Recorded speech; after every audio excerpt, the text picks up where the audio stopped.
Louange au Créateur de l'univers, salutations de paix, de vie, de force et de santé à tous. Dans cette vidéo, on va voir dans quelle sourate et verset du Coran il y a un message qui semble fortement nous inviter par la réflexion et la méditation, notamment au moyen d'une sorte de parabole. Donc nous invite à voir l'allusion à la prophétie biblique de Genèse chapitre 15 versets 13 à 17 où Dieu prédit à Abraham les 4 siècles d'oppression et d'esclavage de ses descendants dans une terre étrangère ainsi que leur rétablissement et leur retour sur leur terre promise. Ce qui est une forme de mort et de résurrection et qui se rapporte dans l'histoire à un seul événement historique, à savoir l'oppression et l'esclavage des Noirs.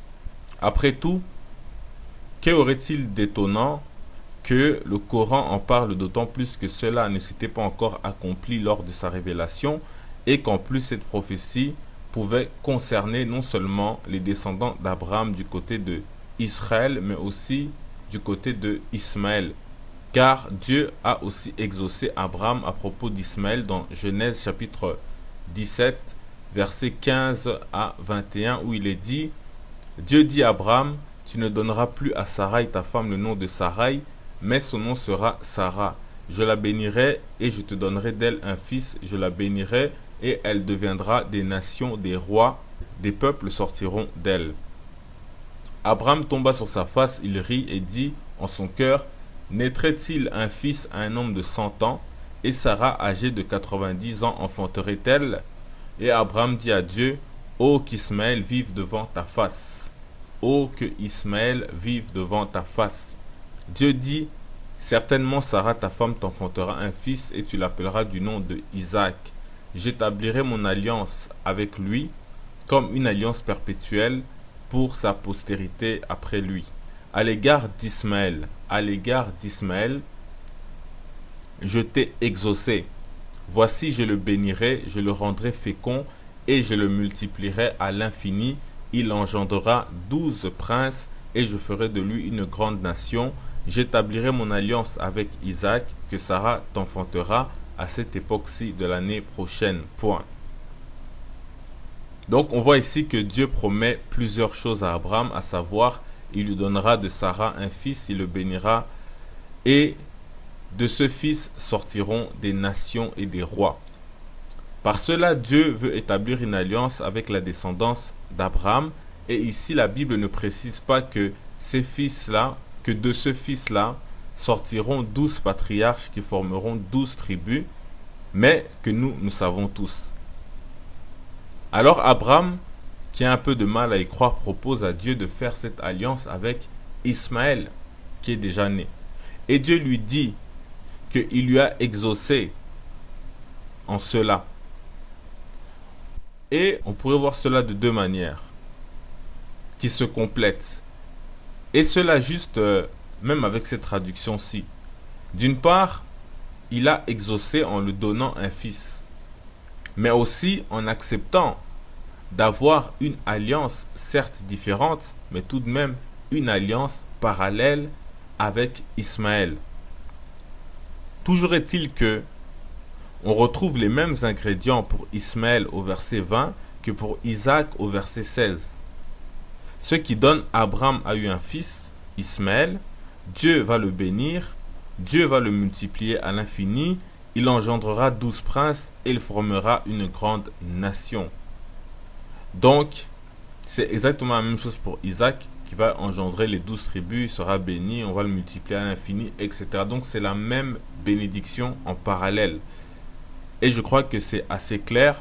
Personne ne peut dire que ces similitudes sont dues au hasard dans la Bible, et cela sur demande d'Abraham qui a clairement demandé à Dieu que Ismaël vive devant sa face. Donc, bien que Ismaël évolue en parallèle, il reste considéré pleinement comme la postérité d'Abraham. Et ce même après avoir été chassé avec sa mère par Sarah, comme dit Genèse chapitre 21 verset 13 où il est dit « Je ferai aussi une nation du fils de ta servante », donc de Ismaël, car il est ta postérité. Car il est ta postérité. Point. Donc on peut comprendre que les descendants d'Ismaël doivent être considérés identitairement comme la descendance d'Abraham, malgré que l'alliance principale sera du côté d'Israël. Par contre, on sait que les Madianites, les Édomites, etc., qui descendent pourtant aussi d'Abraham, n'ont pas le même statut, n'ayant pas eu de promesses similaires. Mais on ne doit pas perdre de vue que Israël reste certes la branche principale, donc la plus concernée. Néanmoins, ne pas occulter Ismaël. C'est ainsi que pour parler de notre sujet, qui est cette prophétie d'oppression, avant d'aller dans le Coran, on va d'abord la voir dans la Bible. Pour cela, on va dans Genèse chapitre 15, versets 13 à 15. On nous dit, et l'Éternel dit à Abraham, sache que tes descendants seront étrangers dans un pays qui ne sera point eux, ils y seront asservis et on les opprimera pendant 400 ans. Mais je jugerai la nation à laquelle ils seront asservis, et ils sortiront ensuite avec de grandes richesses. Toi tu iras en paix vers tes pères, tu seras enterré après une heureuse vieillesse. Point. Avant d'aller dans le Coran, il nous faut analyser ces passages. Donc ici, les questions de se retrouver sur une terre étrangère pour les descendants d'Abraham. Or, si on déplace une population d'un pays à un autre, le pays reste abandonné et en ruine, même si cela ne veut pas dire qu'il n'y a plus personne. Mais en même temps, si il reste peu de gens, il faut aussi garder en tête que la Bible dit que Dieu multiplie les descendants d'Abraham à l'infini. Donc pas étonnant que l'Afrique soit aujourd'hui à nouveau remplie, malgré qu'il y a eu l'esclavage des Noirs, qui sont les descendants d'Abraham. Ensuite, on nous dit que cette souffrance va durer 400 ans. Mais qu'ensuite, ce peuple sortira, retournera sur sa terre avec de grandes richesses. Or, quand un pays abandonné se retrouve à nouveau plein de vie et qu'un peuple passe de plusieurs siècles de souffrance et d'ignorance à une ère de prospérité, on appelle cela une renaissance. Donc, ce qui est une forme de résurrection.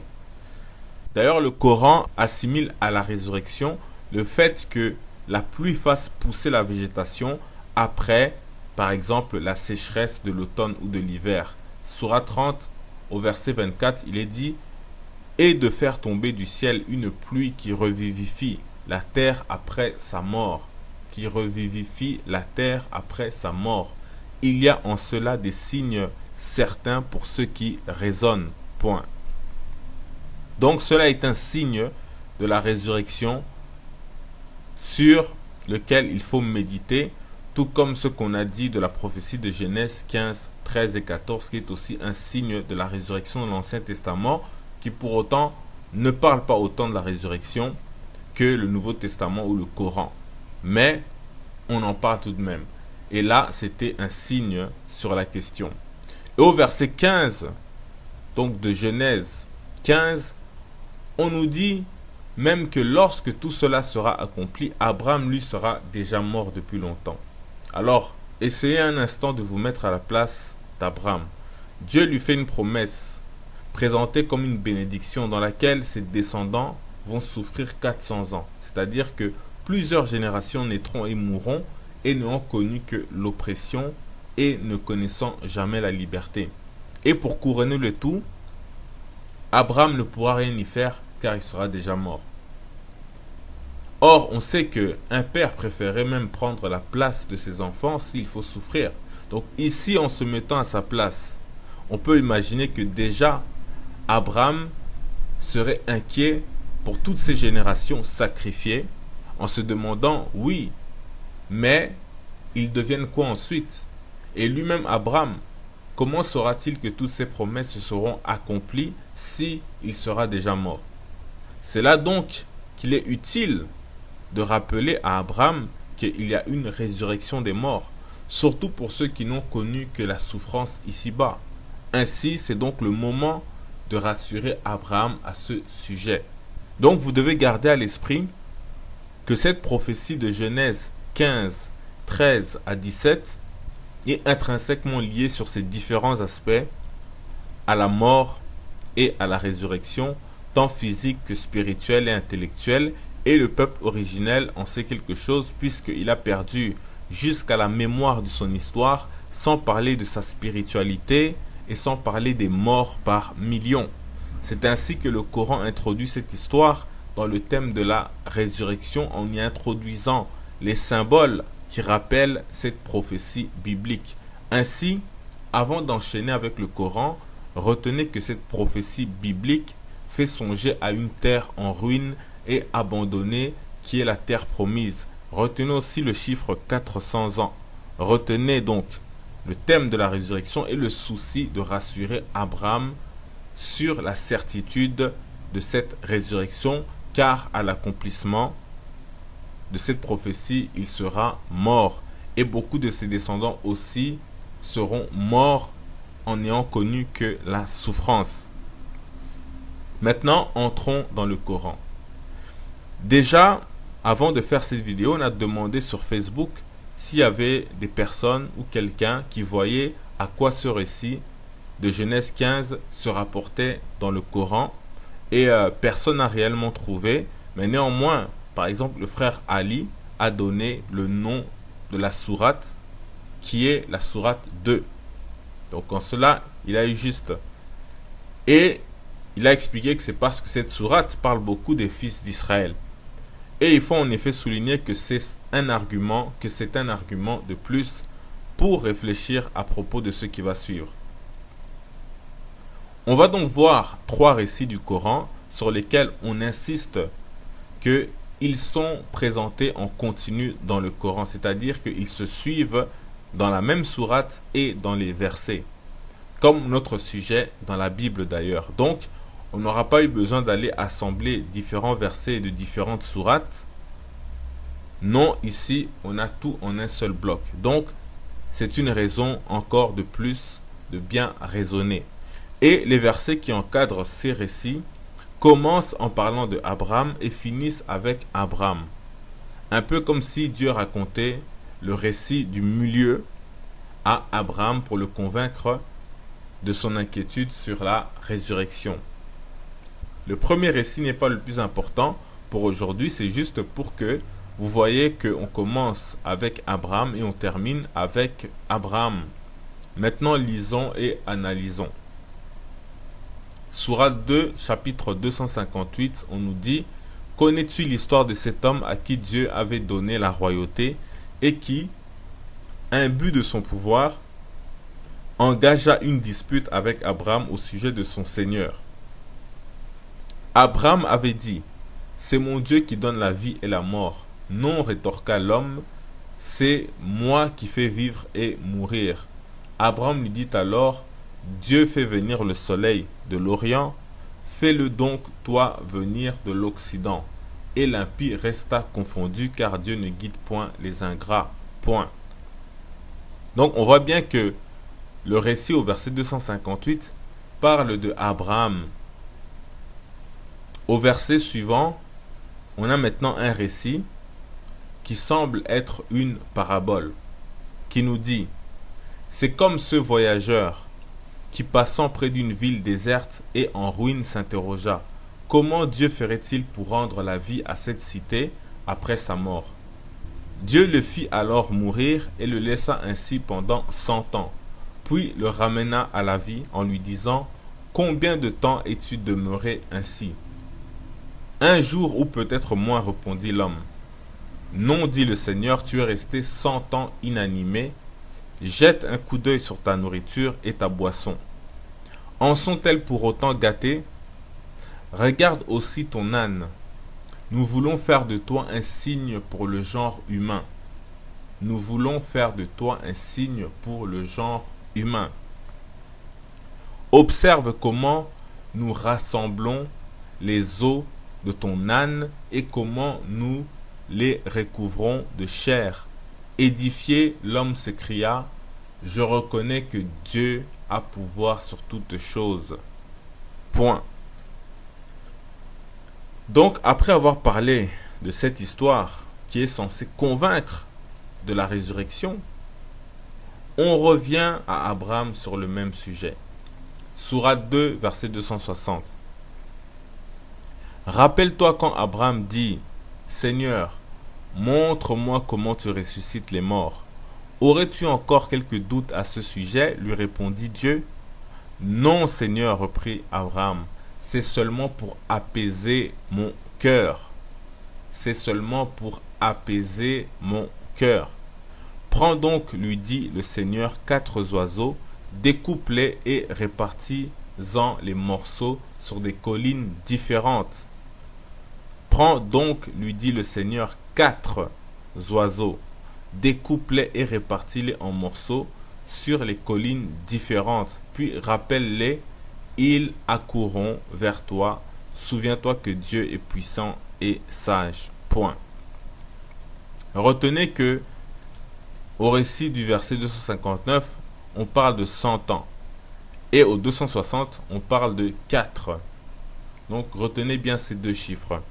Maintenant, résumons un peu le tout en parallèle avec la Bible et l'histoire des Africains déportés. Les versets 259 et 260 de la sourate 2 se présentent un peu comme si Dieu racontait à Abraham la parabole de cet homme qui meurt durant 100 ans et ressuscite pour le rassurer et le convaincre de la résurrection. On peut aussi penser de cette parabole qu'au moment où les Africains retrouveront pleinement la conscience de qui ils sont et de leur histoire, ces siècles de souffrance leur paraîtront comme ayant duré qu'une nuit de sommeil cauchemardesque, comme cet homme qui se réveille ou qui ressuscite et reconnaît donc la grandeur de Dieu. En plus, cet homme-là est un voyageur et le peuple originel a voyagé, c'est-à-dire qu'il a voyagé il a été déporté dans un autre pays, dans un autre continent. Pourtant, il y a bien une véritable mort et une vraie résurrection dans ce récit coranique. Et Dieu présente cela comme une faveur, puisque cet homme devient un signe pour l'humanité. Donc il en sera de même des Africains, mais déjà, il faut raisonner plus loin. Dieu avait-il besoin de faire mourir un homme durant 100 ans pour lui prouver la résurrection? Il pouvait très bien se limiter à faire mourir l'âne et le ressusciter devant lui, ou même faire mourir l'homme, mais au lieu de le faire pendant 100 ans, le faire sur 1 mois, car le pauvre homme, après, il se sentira tout seul. Il n'a plus de travail, il n'a plus de famille, il n'a plus d'amis, puisque tous sont morts après 100 ans. Donc il faut aussi chercher la symbolique et de quoi méditer. Pourquoi ce chiffre de 100 ans? Mais bien que seul, cet homme-là est au moins rassuré et il a la certitude que même ses proches qu'il a perdus seront un jour ressuscités. Tout comme notre peuple, à sa résurrection, se sentira seul parce que il est en ce moment dans son sommeil. Les peuples l'ont dépassé. C'est comme s'il est là sans être là. Mais quand il va se réveiller, il sera convaincu des promesses de Dieu comme aucun autre peuple. Et il sera pour eux un signe de la résurrection spirituelle, intellectuelle et même physique.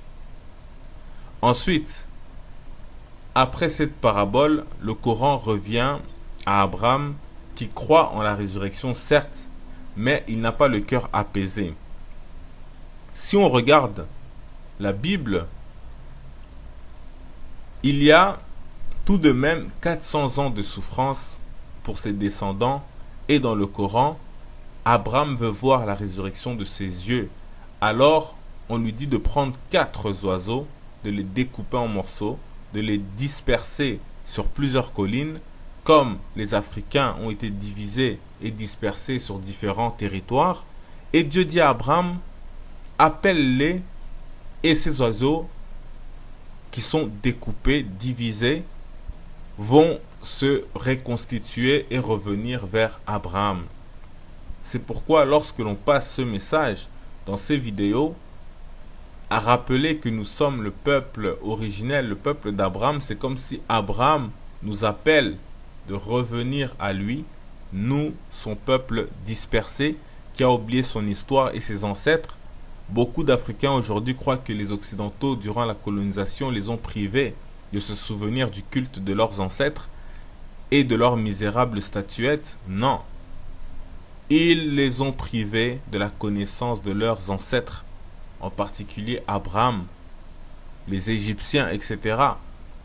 Mais Abraham, qui est un nom symbolique, qui veut dire le père de multiples nations ou le père des nations. Or, le père des nations, on l'a déjà dit, c'est le peuple originel qui est à l'image de l'homme noir originel, qui a engendré tous les peuples. Et cet homme originel connaissait Dieu et il vivait au paradis. Or, Abraham est appelé par les croyants l'ami de Dieu. Donc, c'est vous priver de savoir que vous êtes le peuple d'Abraham. C'est vous priver aussi de connaître Dieu. Comme autrefois, tel est donc le plan du diable. Ainsi, durant 4 siècles, on est devenus les derniers alors qu'on était les premiers, le premier peuple, l'aîné, celui qui a le plus d'expérience de la vie, de l'existence ici-bas et qui est censé prendre soin des autres. Au contraire, dans nos propres pays, aujourd'hui désormais on étudie que nous étions des sauvages qui ont été civilisés par les étrangers, comme si cela est logique. Nos nations ne font aucun effort pour introduire clairement les récits antiques des Égyptiens comme étant des peuples noirs, africains, etc. Non, ils reprennent clairement la vision colonialiste et on voudrait nous faire croire que tout cela est arrivé comme ça spontanément. Non. Ça a été planifié pour que les gens qu'on va mettre à la tête de nos pays imposent ce programme-là, même dans les écoles, même dans les textes d'histoire. Mais en revenant à Abraham, donc en tant que peuple originel, les derniers redeviendront les premiers. Donc comme ces oiseaux au corps dispersé dans le Coran, lorsque vous entendez l'appel, donc il faut revenir à Abraham et vers le symbole de ce nom. Et comme on sait que les oiseaux arrivent toujours par le ciel, la Bible nous dit dans Néhémie chapitre 1 au verset 1 et 8, « Souviens-toi de cette parole que tu donnas ordre à Moïse, ton serviteur, de prononcer. Lorsque vous pécherez, je vous disperserai parmi les peuples.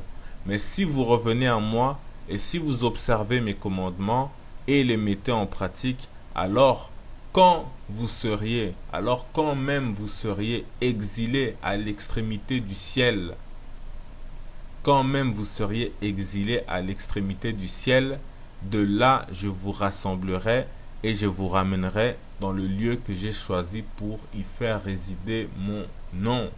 Point. Donc Dieu fera résider son nom sur la terre de son peuple, sur la terre qu'il avait promis à Abraham, le père des peuples. Ainsi Abraham, par ce miracle des oiseaux dispersés dans le Coran, il a vu la résurrection en face et en a été totalement convaincu. Et on vous a dit de retenir dans le Coran, Sourate 2, verset 59 et verset 260, les chiffres 100 de 100 ans de mort et le chiffre 4 des 4 oiseaux. Et comme le Coran vous appelle sans cesse à le méditer, alors 100 ans fois 4 oiseaux dispersés égale 400 ans de mort spirituelle, intellectuelle et physique, de dispersion et d'oppression prophétisée dans la Bible, dans Genèse 15, 13. 400 ans de mort et de dispersion. Le tout dans un contexte de résurrection, ce qui se rapporte à Genèse 15, 14 et 15. Certes, beaucoup auront des doutes. Après tout, Dieu sait mieux. Mais déjà, souvenez-vous que la sourate 2 s'étend beaucoup sur les enfants d'Israël, notamment en lien avec Abraham, etc. Et aussi sur leurs promesses, mais aussi sur la promesse des enfants de Ismaël.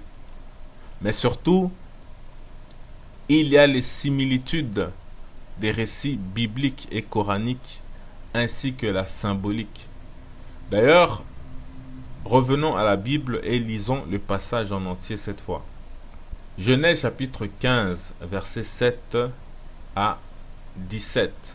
On nous dit: L'Éternel lui dit encore: Je suis l'Éternel qui t'a fait sortir d'Ur en Chaldée pour te donner en possession ce pays. Abraham répondit: Seigneur Éternel, à quoi connaîtrai-je que je le posséderai? À quoi connaîtrai-je que je le posséderai?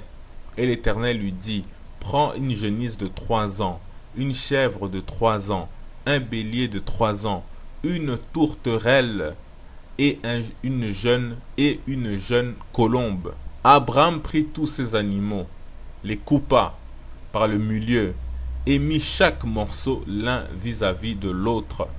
Mais il ne partagea point les oiseaux,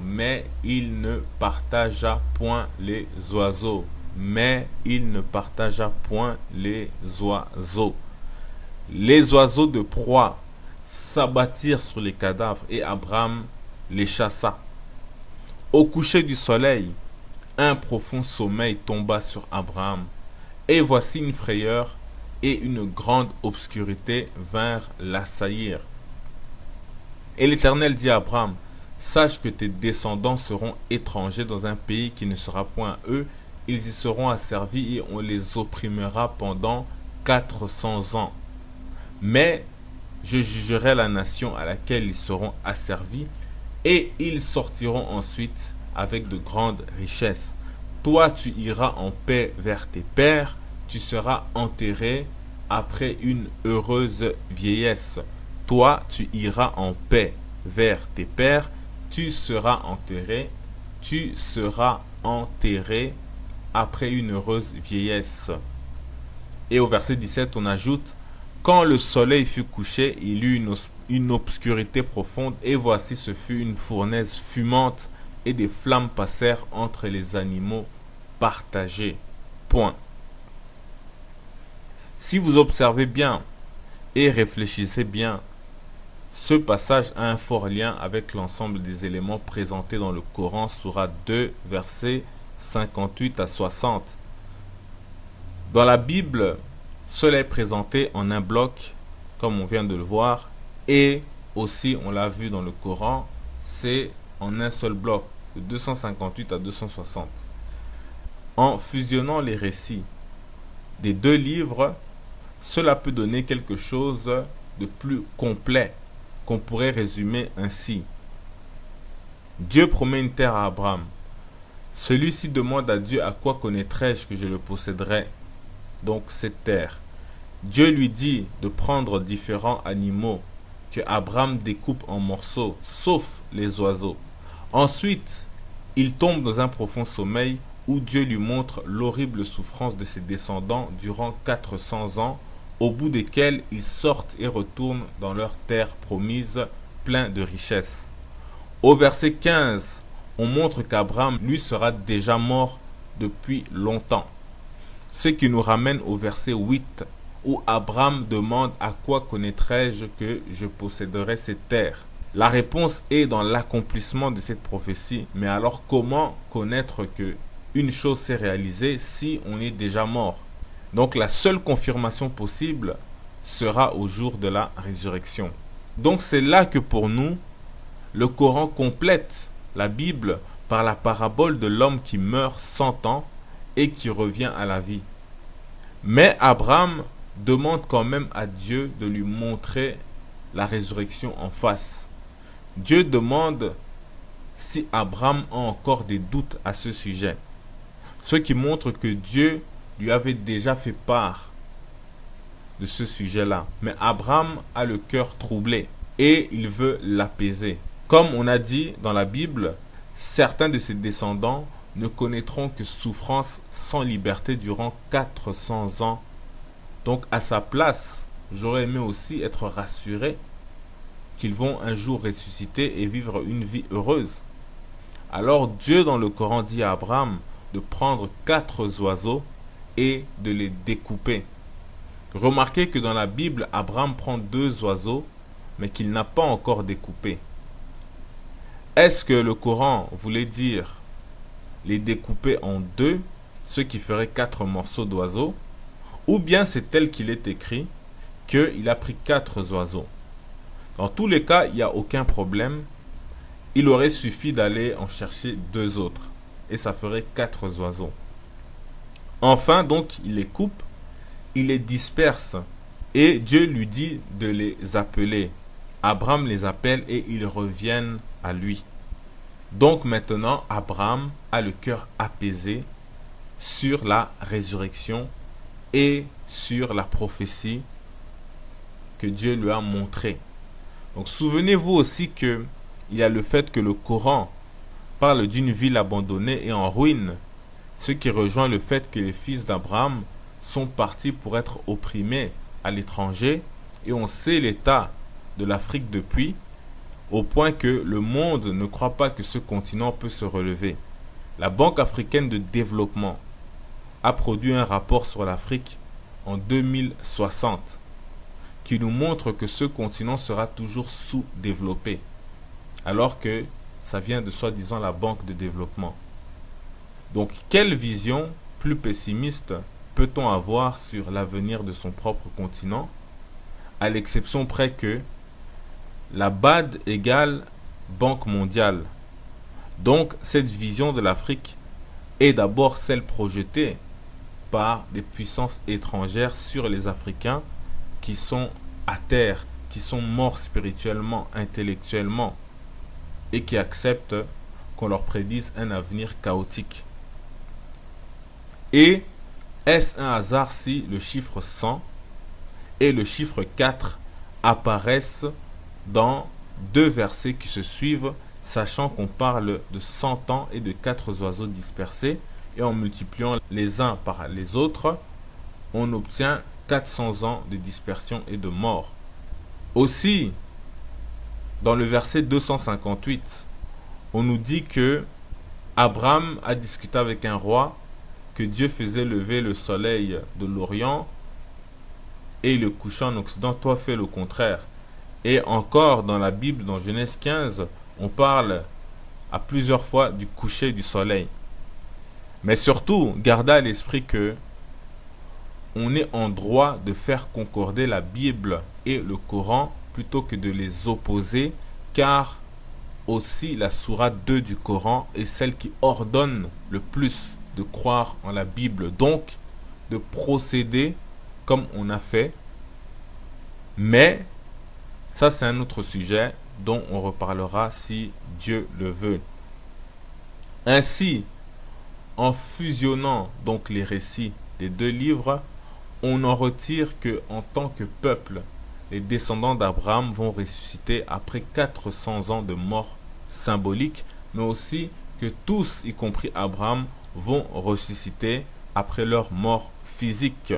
Et pour conclure, nous disons que plutôt que de voir une contradiction entre le récit biblique et le récit coranique, on préfère y voir une complémentarité, que rien ne contredit si on juxtapose les deux dans la bienveillance et la crainte de Dieu, conformément au fait qu'il dit de croire à tous les livres qu'il a révélés aux prophètes. Mais les religieux musulmans, chrétiens ou juifs seront probablement pas d'accord. Mais par contre, lorsqu'ils voient qu'il y a une différence entre les hadiths et le Coran, là, ils vont privilégier la complémentarité. De même, s'il y a une différence entre la Bible, l'Ancien Testament et le Talmud, les Juifs vont faire des acrobaties pour trouver une complémentarité. Idem pour les chrétiens avec les textes des soi-disant pères de l'Église ou le pape avec la Bible, Ancien et Nouveau Testament. Pourtant, le Coran nous met en garde contre les hadiths au mépris des écrits sacrés ou révélés. Dans la sourate 31, au verset 6 à 7, on nous dit « Parmi les gens, il y a ceux qui soutiennent des hadiths, donc en arabe al-hadith, sans fondement, et ainsi détournent d'autres du chemin de Dieu sans savoir et le prennent à la légère. Ceux-ci ont encouru un châtiment humiliant. Et quand nos révélations sont récitées à l'un d'eux, ils se détournent avec arrogance, comme si il ne les avait jamais entendus, comme si ses oreilles étaient sourdes. Promets-lui un châtiment douloureux. Point. Alors dans ce cas, qui peut vous reprocher de voir de la complémentarité entre les sources sacrées, reconnues même par les religieux eux-mêmes, alors que ces derniers cherchent de la complémentarité entre des sources sacrées et des sources qui ne le sont pas? Donc, qui peut vous reprocher d'avoir pour fondement les sources sacrées? Mais après, il faut maintenant les lire, les analyser, les interpréter avec discernement, mais toujours avec bienveillance. Donc voilà de quoi méditer. Paix, vie, force et santé, salutations.